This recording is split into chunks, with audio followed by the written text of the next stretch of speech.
Okay, good morning. Welcome to the Peak District. My name is Tez. You are joining me on one of my first ever winter wild camps. I have done more than enough revision, research, and equipment acquisition, hopefully to help me survive the night. The temperature at the moment is around 4 or 5 degrees Celsius, and it's due to drop to around -2 later on today. I've got plenty of food. I'm definitely not going to be dying of hunger anytime soon. I think I found a few spots that I wanted to scope out at least.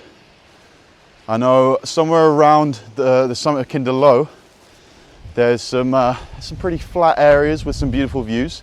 It's going to be a bit of a mission to say the least, but we got plenty of time. We got here nice and early. We are also testing out the Durston X-Mid 2 Solid Edition, which I think is going to be hopefully an absolute beast. Going to get some miles under me now. I will check back in shortly.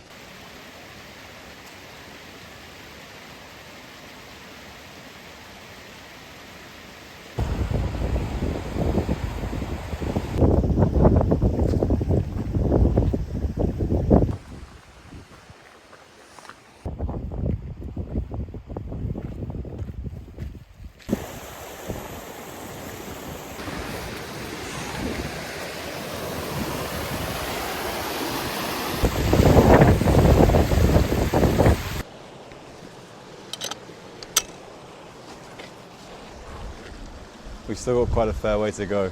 The beautiful thing about this route is it's a hell of a lot of uphill, and then it's just flat, like it plateaus. Like there's obviously a little bit of incline still here and there, but once you do this horrible bit here, you're basically fine. I'm gonna try and see if I can get the drone up.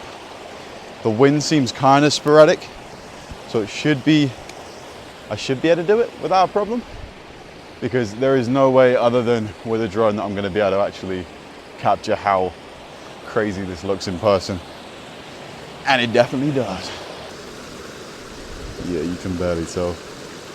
But that up there, it just goes flat. Not flat. The opposite of flat. Steep. All right, this is crazy. Yet another sketchy river crossing. And every time that I come here, the water levels are different, so the path changes every single time. I'm thinking onto there, to there, and then, oh no, there to there, and hope that I'm long enough. Nah, this. Obviously it's this, right? Come here. To here, to there, to there, to there. Cool. And I nearly just leapt from there to there and died.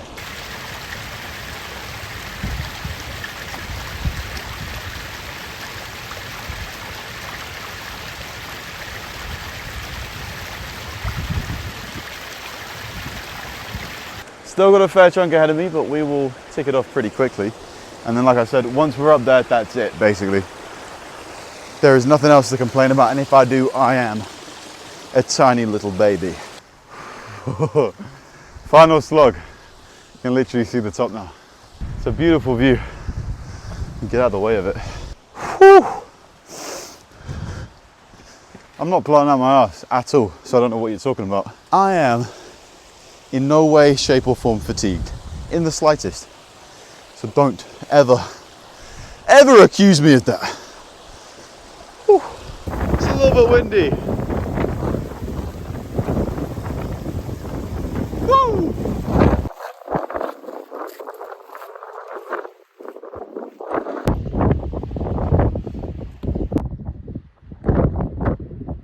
Right, so I am just over 3 miles into the circular route so far, and it's been beautiful.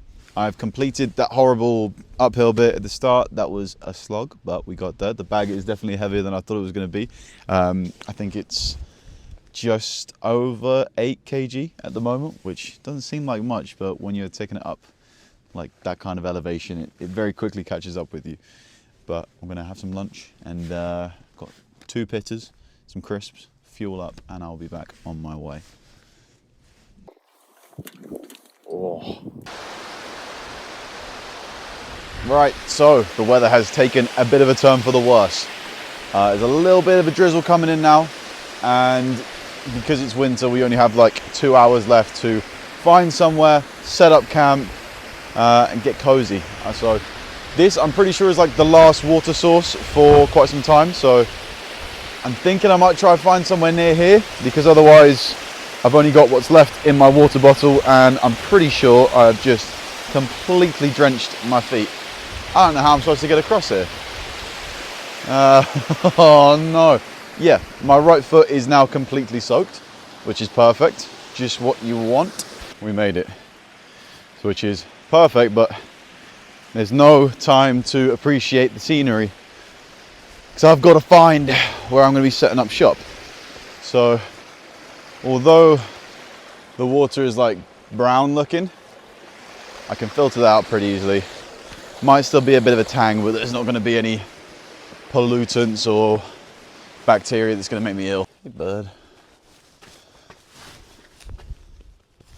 Over there I have never been, and it's because it's off the footpath, so I'm thinking surely there's some little hidden gems over there. Yeah, we still got plenty of time, but ideally with the rain coming in now, I get set up pretty quick. Now, I am very excited to pitch the Durston tent for the first time, mainly because my only other tent I've had was, I got it for £20 from Go Outdoors, because someone had tried to steal it and they tried to remove the security tag or something, and there was a hole in it. But there was only a hole in the carry case or the bag. So the tent itself was fine. It was an OEX Fox 1 version 2, and it was awful. Like, it does the job, absolutely bomb-proof tent, but I'm like just over 6 foot, and I barely fit in it. I remember waking up feeling like I was in a coffin on numerous occasions. That's why with the Durston, I opted for the 2-man, because the theory is I'll be living like a king in my palace. So if that's the case, I am going to be a very happy boy tonight. I've just come to this little muddy area. I don't know how to get through this without getting coated in mud. I'm going to try and find a way around, but if I've just got to firm it, then I will. Pretty sure there are some serious contenders for some spots over here. Ooh,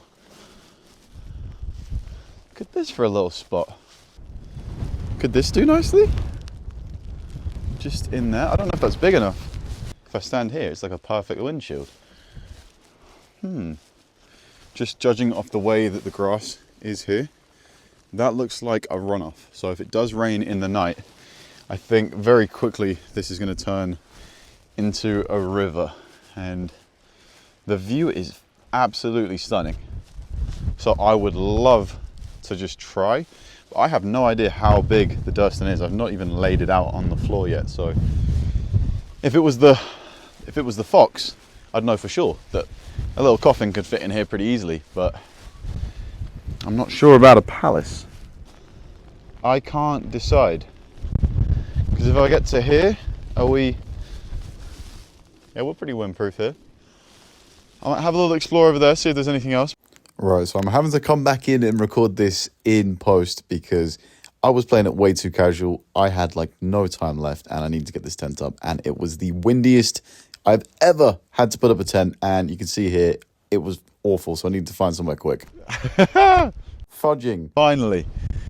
So I am really not too familiar with trekking pole tents, and this is very clearly my first. I think I definitely could have pitched it a little bit better, but I have been battling with this thing for like the last 45 minutes, trying to beat the sunset. I have been at this for ages now.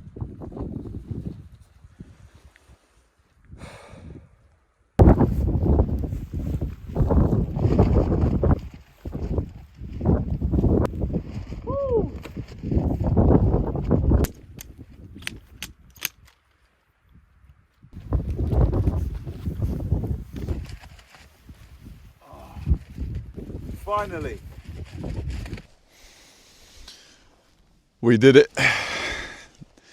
After ages of battling with it, managed to figure it out, and we are staying. I'm not leaving.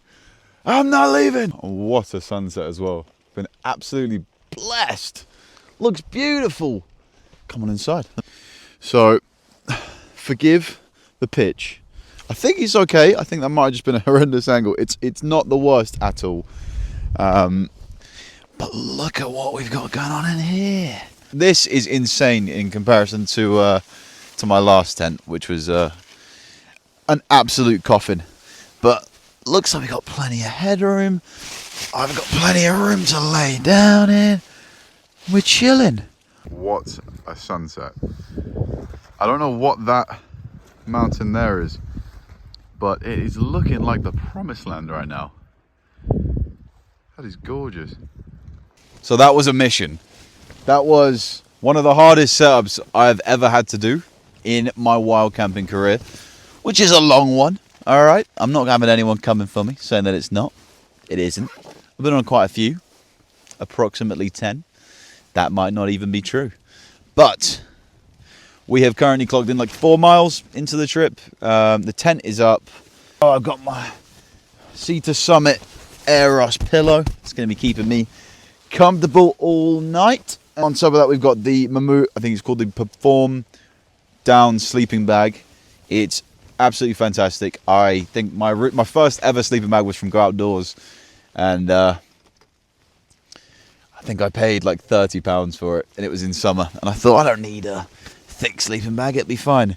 And boy was I wrong. It was the worst, one of the worst night sleeps I've ever had. And yeah, I think I spent the entire night shivering. Wasn't too far from where I'm pitched up right now. It was just down the way there. It is time to get some food on. So the lovely people at Base Camp Food have provided me with something to eat. Come on. A little cheeky chicken tikka masala with rice. One of those like dehydrated meals, so I'm going to have to take what's left of what's in the Nalgene to fill it up. How much do you need, boy? All right, 300 mils. And in here we have 500 mils. So, let's get cooking, baby. For the stove, I am using the Fire Maple, I think it's the petrol light. They were very kind enough to send this out to me. It's a beaut. The stove matches perfectly with the pot, so as if they were meant to be.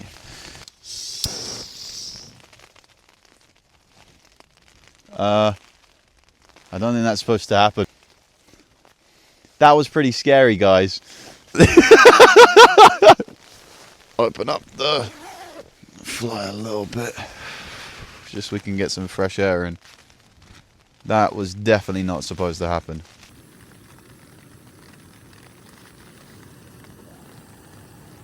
Alright, we're getting there. So, I am all fully fed.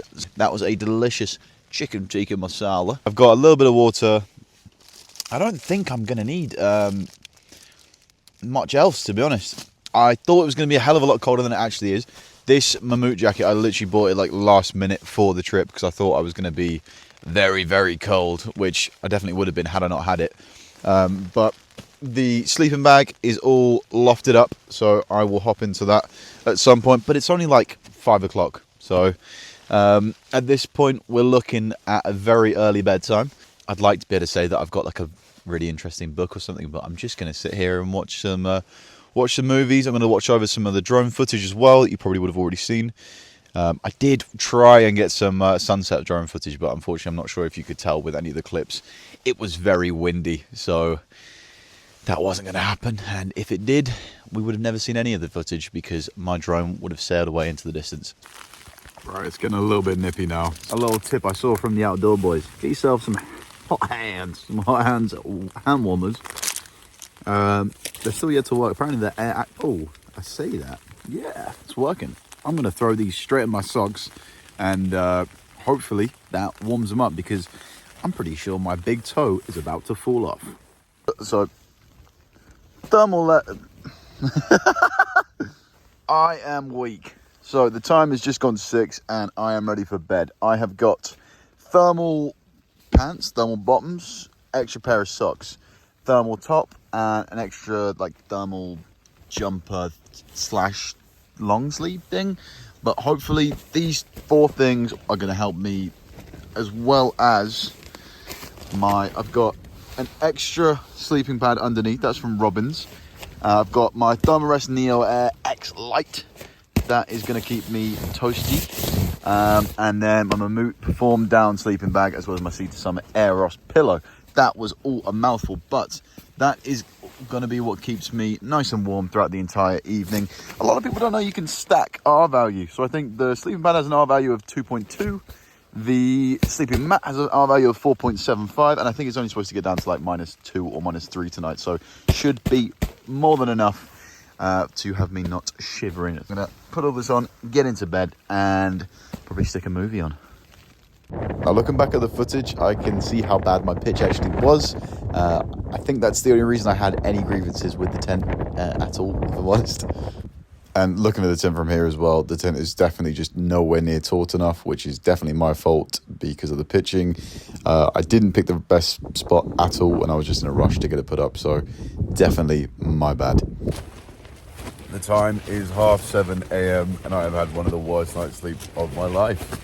It has been windy all night, but it's just how loose the fabric is. I couldn't find any way to tighten that up.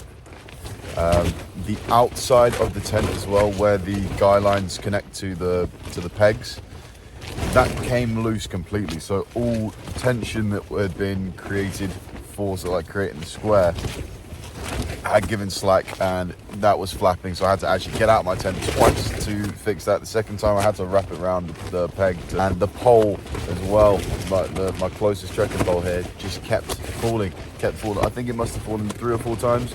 And I'd wake up and the inner would just be in my face. Now we're gonna go get this boy filled up. It's not the best, but I have found a little spot here, trickling off of this like grass and moss. So hopefully this doesn't poison me.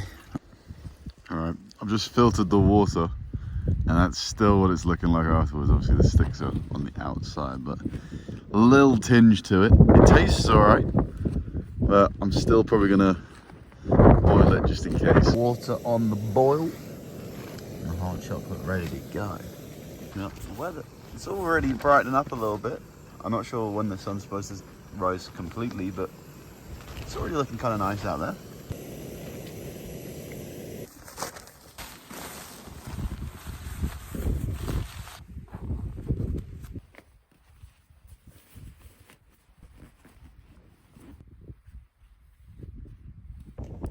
So I'm going to have to do a voiceover here as well, because I'm hoping you can tell from the muffled audio in the videos, it was a very windy morning. As always, I left no trace and said goodbye to my camp for the night before fighting the wind all the way back to Edale. Here I'm trying to explain how I really enjoy planning and doing these trips, and I'm really keen to keep making more videos like this. So if you guys have any tips or advice on the video, it would be greatly appreciated. Other than that, I will see you guys in the next one, hopefully pretty soon. Goodbye.